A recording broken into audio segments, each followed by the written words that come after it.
What if I was to tell you that you could start a charitable initiative tomorrow, raise $100,000 by the end of the week without hiring a staff, spending any money, or sending out letters? If this sounds interesting, let me introduce you to the world of digital philanthropy. Online philanthropy is a way for us to support the causes we care about. Social influencers have an incredible ability to do good simply by just leveraging the audiences they've already built. At Knight Media, our influencers pull over 1 billion views a month, but it's not all about pulling views. We help them partner up with charitable organizations to run some of the biggest digital philanthropy campaigns in the world, all using social media. Online philanthropy gives social creators the ability to make an impact at the palm of their hand. Over the next 5 years, social influencers will be the #1 way charitable organizations raise capital.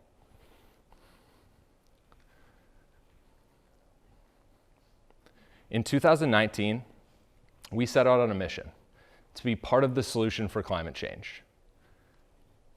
For every dollar that we raised, the Arbor Foundation was going to plant 1 tree.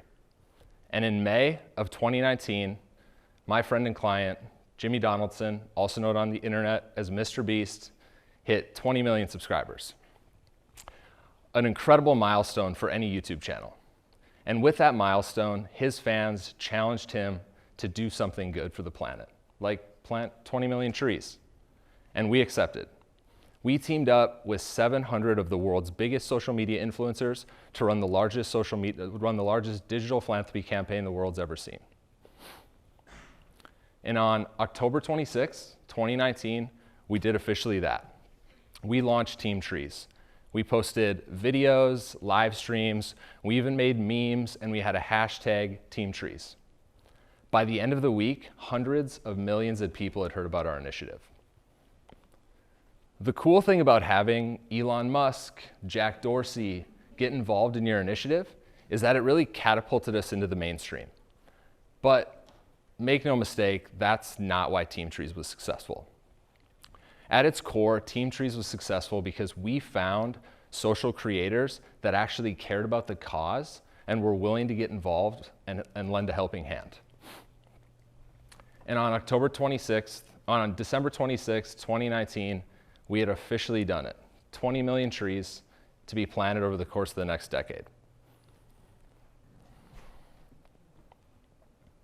But that's not the first time digital philanthropy has broken the internet. Earlier on that year, Twitch streamer and social media influencer Dr. Lupo raised $2.3 million for St. Jude Children's Hospital. Now, how did he do this? He didn't have an elaborate setup, he didn't have a team, he didn't have a giant mailing list. He simply sat at his computer, turned on a video game, live streamed it to his audience, engaged with them in an authentic manner, and they did the rest. Just another simple way of digital philanthropy and the scalability of the cause. In 2018, another example of social influencers performing digital philanthropy across social media was when 4 Minecraft creators, Preston Plays, Unspeakable Gaming, Log.zip, and Moosecraft, got together in a stadium to play competitive Minecraft against each other. Not only that, they live streamed it to their audiences on YouTube with a social media link on those live streams to let people donate to the National Breast Cancer Foundation. Another successful online philanthropy campaign. The one thing that really interests me about digital philanthropy and why it's so near and dear is because when something happens in the world, we can spring into action at any given moment. Take the Australian forest fires, for example. There's a group in Australia known as the Click Crew, a group of Twitch streamers that when they needed to jump into action, they did. 36-hour live stream in front of their audience, authentically asking them to get involved with the cause. They ended up raising $800,000 in that 36 hours to go to relief. It's really the speed and scale of why this has been so successful. Just a few statistics that I want to point out for you guys is that 23% of online fundraising grew in 2017. Not only that, online giving in 2017 actually grew by 40%. And the last statistic, and for me, this is the one that holds the most true, is that 54% of people actually prefer giving online as opposed to direct mail. It's proven to be a scalable, fun, engaging way for not only our clients, but for other social influencers to really use their audience for good. Now, if I was to run a digital philanthropy campaign tomorrow, how would I do it? The first step, and this is usually the most daunting step, is actually finding social influencers that care about your cause. So I'll spend the most time here. Let's just take Team Trees, for example. For us, the one thing that became most important was actually finding people that cared about this cause. We started with a hashtag.